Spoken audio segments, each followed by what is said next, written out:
तुम्हारी बात सुनकर मुझे हंसी आ रही है। जाओ जी भर के खेलो, मेरा वहाँ जाने का मन नहीं था। मानो या न मानो पर यह सच है, वो जो कुछ भी करता है पूरी शिद्दत से करता है। क्या आप इन सेंटेंसेस को इंग्लिश में ट्रांसलेट कर सकते हैं? अगर आप इन्हें ट्रांसलेट करना चाहते हैं तो आपको सिर्फ टेंसेस और ग्रामर की ही नहीं, साथ ही साथ एडवांस इंग्लिश स्ट्रक्चर की भी नॉलेज होनी चाहिए। नो प्रॉब्लम, आज की वीडियो में हम वही सीखने वाले हैं, advance English structure with their meanings and examples. तो वीडियो अच्छी लगे तो लाइक और शेयर जरूर करिएगा। अगर आप हमारे चैनल पे पहली बार आए हैं तो चैनल को सब्सक्राइब कर बेल आइकन को क्लिक करिएगा। अगर आप एडवांस इंग्लिश स्ट्रक्चर की सारी वीडियोस को देखना चाहते हैं तो मैं लिंक डिस्क्रिप्शन में दे दूंगा, आप वहां से 1 बाय 1 करके सारी वीडियोस को देख सकते हैं। चलिए इस वीडियो को शुरू करते हैं।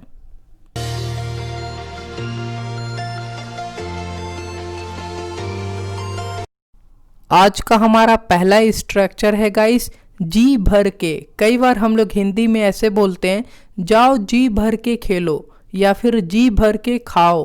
ऐसे हिंदी सेंटेंसेस को इंग्लिश में ट्रांसलेट करने के लिए आप टू योर हार्ट्स कंटेंट का यूज़ करते हैं। कैसे करना है, एग्जाम्पल देखिए। जाओ जी भर के खेलो, आज मैं तुम्हें नहीं रोकूंगा। अक्सर आप डे टू डे लाइफ में ऐसे बोलते होंगे, आप इंग्लिश में बोल सकते हैं, go play to your hearts content, I will not stop you today. Go play to your hearts content, I will not stop you today. एक और एग्जाम्पल देखिए गाइस, जी भर के खाओ, पैसे की चिंता मत करो, मैं पैसे दे दूंगा। आप बना सकते हैं, eat to your hearts content, don't worry about money, I'll pay. Eat to your hearts content, don't worry about money, I'll pay. आज का हमारा अगला स्ट्रक्चर है गाइस, मन नहीं था। कई बार आप ऐसे बोलते हैं, मेरा यह करने का मन नहीं था, या फिर मुझे जाने का मन नहीं था, या फिर मेरा यह खाने का मन नहीं था।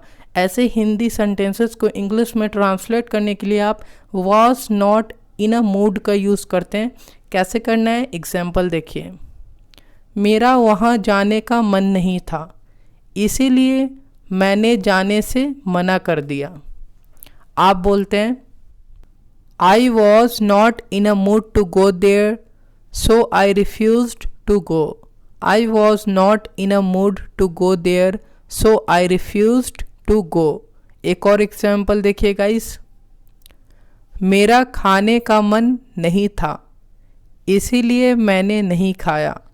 आप अक्सर डे टू डे लाइफ में इस तरह से हिंदी में बोलते हैं, आप इंग्लिश में बोल सकते हैं guys, I was not in a mood to eat, that's why I didn't eat. I was not in a mood to eat, that's why I didn't eat. आप इस तरीके से इसे इंग्लिश में बना सकते हैं। आज का हमारा अगला स्ट्रक्चर है गाइस, पूरी शिद्दत से। कई बार हम लोग हिंदी में ऐसे बोलते हैं, वह जो कुछ भी करता है पूरी शिद्दत से करता है। ऐसे हिंदी वाक्यों को इंग्लिश में ट्रांसलेट करने के लिए आप विद माइट एंड मेन का यूज़ करते हैं। कैसे करना है, एग्जाम्पल देखिए। वह जो कुछ भी करता है पूरी शिद्दत से करता है, इसीलिए सब उसे पसंद करते हैं। आप सिंपली इंग्लिश में ट्रांसलेट कर सकते हैं और बनाएंगे, he does with might and main whatever he does, that's why everyone likes him. He does with might and main whatever he does, that's why everyone likes him. आप चिंता मत करो, मैं इस काम को पूरी शिद्दत से करूँगा। ऐसे सेंटेंसेस हम लोगों को डे टू डे लाइफ में सुनने को मिलते हैं। आप सिंपली इसे इंग्लिश में ट्रांसलेट कर सकते हैं और बोलेंगे, You don't worry, I will do this work with might and main. You don't worry, I will do this work with might and main. आज का हमारा अगला स्ट्रक्चर है गाइस, के हैसियत से। कई बार हम लोग इस तरह बोलते हैं, दोस्त की हैसियत से मैं तुम्हें समझा रहा हूँ। ऐसे हिंदी वाक्यों को इंग्लिश में ट्रांसलेट करने के लिए आप स्पीकिंग एज का यूज़ करते हैं। किस प्रकार से करना है, एग्जाम्पल देखिए। दोस्त के हैसियत से मैं तुम्हें यह पाप नहीं करने दूंगा। आप इंग्लिश में बना सकते हैं, speaking as friend I will not let you do this sin। Speaking as friend I will not let you do this sin। आप इस तरीके से बना सकते हैं। एक और एग्जाम्पल देखिए गाइस, शिक्षक के हैसियत से मैं तुम्हें यह सलाह देता हूँ। गाइस इस प्रकार से आप अगर इंग्लिश में बोलना चाहते हैं तो आप बना सकते हैं, speaking as teacher I give you this advice. Speaking as teacher I give you this advice. आप इस तरीके से बना सकते हैं। आज का हमारा अगला स्ट्रक्चर है गाइस, हंसी आ रही है। कई बार आप ऐसे बोलते हैं, तुम्हारी बात सुनकर मुझे हंसी आ रही है, या फिर उसकी शक्ल देखकर मुझे हंसी आ रही है। ऐसे हिंदी सेंटेंसेस को इंग्लिश में ट्रांसलेट करने के लिए आप बर्स्टिंग इनटू लाफ्टर का यूज़ करते हैं। कैसे करना है, एग्जाम्पल देखिए। उसकी शक्ल देखकर मुझे हंसी आ रही है, वह बहुत फनी लग रही है। आप बोल सकते हैं, seeing her face I am bursting into laughter, she is looking so funny. Seeing her face, I am bursting into laughter. She is looking so funny. एक और एग्जाम्पल देखिए गाइस, तुम्हारी बात सुनकर मुझे हंसी आ रही है, कोई ऐसा कैसे कर सकता है।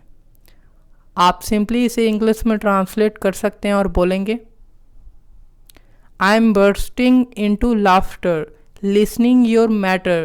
How can someone do so? I am bursting into laughter, listening your matter. How can someone do so? आज का हमारा अगला स्ट्रक्चर है गाइस, मानो या न मानो। कई बार आप ऐसे बोलते हैं, मानो या न मानो यह सच है।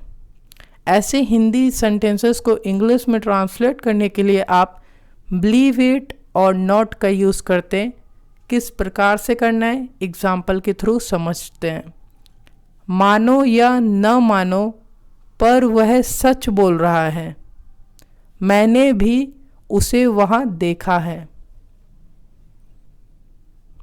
Believe it or not, but he is speaking the truth, even I have seen him there.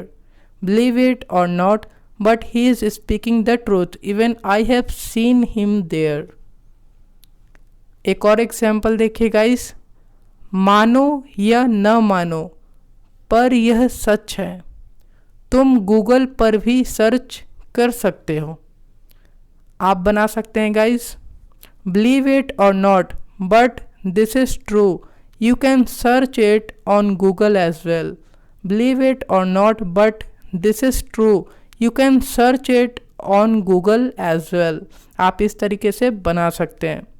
I hope guys आज की वीडियो लेक्चर आप लोगों के लिए काफ़ी ज़्यादा यूज़फुल रही होगी। तो वीडियो को लाइक, शेयर और सब्सक्राइब जरूर करिएगा। आप हमें कमेंट बॉक्स में बताएं कि आज की वीडियो लेक्चर आप लोगों को कैसी लगी। So thank you so much guys for watching this video. Keep watching and keep learning. Take care everyone.